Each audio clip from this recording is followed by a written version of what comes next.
అందరికీ నమస్కారం అండి. తెలంగాణ రాష్ట్ర ప్రభుత్వ ఉద్యోగులకు సంబంధించి మరో సంచలనం ప్రభుత్వం కీలక ఆదేశాలు జారీ చేయడం జరిగింది. సో ఈ వీడియోలో వీటి గురించి పూర్తి వివరాలు అయితే తెలుసుకుందామండి. సో ముందు వీడియోని సపోర్ట్ చేసే వారందరూ కూడా వీడియోని ఒక లైక్ చేసి మీ తోటి ఉద్యోగ మిత్రులకు వీడియోని అయితే షేర్ చేయండి. ఛానల్ని ఫస్ట్ కనుక విజిట్ చేసినట్లయితే తప్పనిసరిగా సబ్స్క్రైబ్ అయితే చేసుకుని పక్కన ఉండే బెల్ సింబల్ని యాక్టివేట్ చేసుకోండి. ప్రభుత్వ ఉద్యోగులకు జీతాలు చెల్లింపుల్లో కీలక మార్పు. తెలంగాణ సర్కార్ సరికొత్తగా కీలక నిర్ణయం.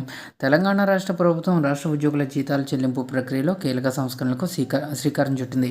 ఇకపై వేతనాల జారీలో మరింత పారదర్శకత, వేగం పెంచేలా సరికొత్త నిర్ణయాన్ని అయితే వెలువరించిందండి. సో రాష్ట్రంలో ప్రభుత్వ, కార్పొరేషన్ ఉద్యోగులందరికీ కూడా ఏప్రిల్ నెల నుండి ఐఎఫ్ఎంఐఎస్ ద్వారానే జీతాలు విడుదల చేయాలని ప్రభుత్వం అయితే కీలక నిర్ణయం తీసుకుంది. ప్రస్తుతం అమల్లో ఉన్న వివిధ రకాల చెల్లింపు పద్ధతుల స్థానంలో ఒక కేంద్రీకృత వ్యవస్థను తీసుకురావడం ద్వారా ఆర్థిక క్రమశిక్షణ సాధించవచ్చని ప్రభుత్వం భావిస్తుంది. ఐఎఫ్ఎంఎస్ పరిధిలోకి రావడం వల్ల కలిగే ప్రయోజనాలు ఏంటంటే, రాష్ట్ర ఖజానా నుండి జరిగే ప్రతి రూపాయి చెల్లింపై స్పష్టమైన నివేదిక ఉంటుంది. జాప్యానికి చెక్కు. గతంలో కొన్ని విభాగాల్లో జీతాలు విడుదల ఆలస్యమైంది. కొత్త విధానం వల్ల అకౌంటబిలిటీ పెరిగి సకాలంలో ఉద్యోగుల ఖాతాల్లో నగదు జమ అవుతుంది. ఇక అన్ని ప్రభుత్వ విభాగాలు, కార్పొరేషన్ల వేతన వివరాలు ఒకే పోర్టల్లో అందుబాటులో ఉంటాయి. అవుట్సోర్సింగ్ ఉద్యోగులపై సస్పెన్స్.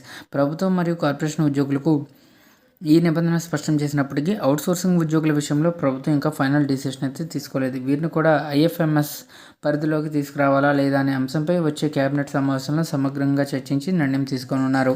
ఈ మార్పు ద్వారా ప్రభుత్వ ఆర్థిక నిర్వహణ మెరుగుపడమే కాకుండా ఉద్యోగులకు వేతనాల విషయంలో ఉండే సందిగ్ధత తొలగిపోతుందని ఆర్థిక నిపుణులు అభిప్రాయపడుతున్నారు. రాష్ట్ర వ్యాప్తంగా లక్షలాది మంది ఉద్యోగులపై ఈ నిర్ణయం ప్రభావం చూపనుంది.